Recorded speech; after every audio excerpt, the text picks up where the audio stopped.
This history begins where slavery ended. It starts with the tremendous progress of blacks during the decade following the Civil War.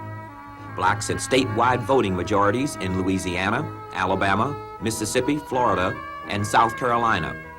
And throughout the South, they maintained the balance of aggregate political power as Republicans. P.B.S. Pinchback became governor of Louisiana, and Blanche K. Bruce, one of two blacks who served as U.S. senators from Mississippi, considered by many to be the most liberal state in the Union.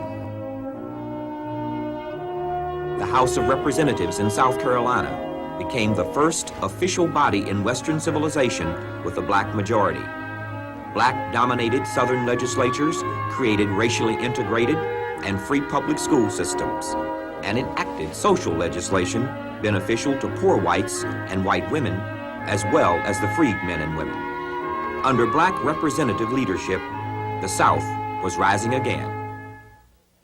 We were 8 years in power.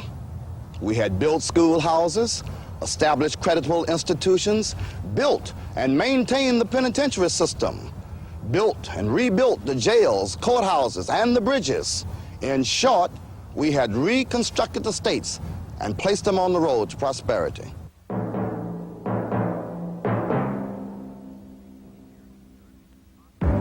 But this brief 10-year experiment in democracy, now called Black Reconstruction, was considered un-American by the former slaveholders and white supremacists who believed that honest work was beneath the white man, and they were determined to exploit the freedmen. They believed that blacks had been created solely for the use of whites. They wanted slavery back, along with its free black labor. But first, the black Republicans had to be driven from office and away from the ballot box. Southern Democrats and the Ku Klux Klan organized a war of terror with the explicit purpose of defying the 13th, 14th, and 15th Amendments to the Constitution and overthrowing legitimate state governments. Organize! Organize! Organize! We must render this a white man's government or convert the land into a black man's cemetery.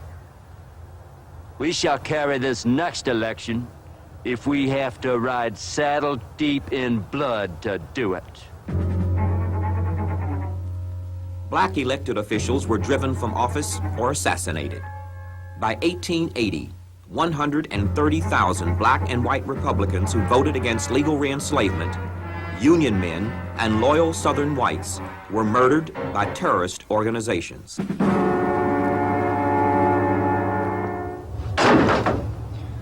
We've done our level best.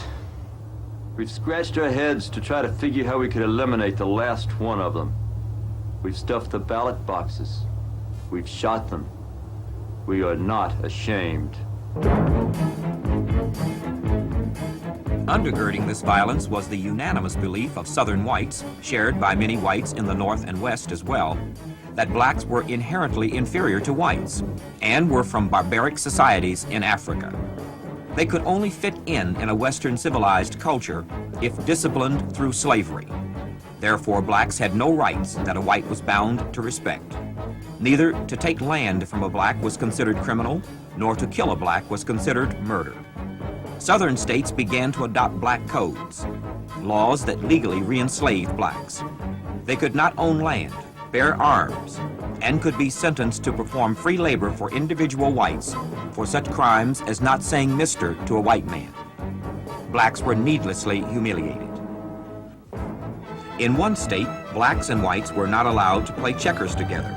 Another law made it a crime for black workers to look out the same windows as whites. There were separate Bibles for swearing in black and white witnesses in court. Of course, all public facilities were segregated, including cemeteries. This new slavery was achieved by a reign of terror. It successfully deprived blacks of their 15th Amendment guarantee to vote. Every Democrat must feel honor bound to control the vote of at least one Negro by intimidation, by purchase, by keeping him away, or by whatever means he may find necessary.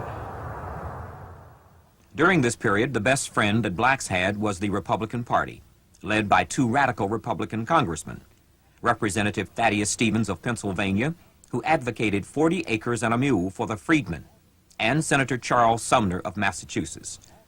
Another historic footnote. Although Abraham Lincoln is credited with the Emancipation Proclamation and the freeing of the slaves in 1863, his motives were purely political.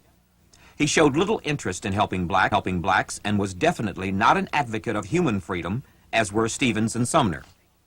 Lincoln even considered the voluntary deportation of blacks. The Supreme Court also believed in separate but equal, and upheld that policy in the Plessy versus Ferguson ruling of 1896.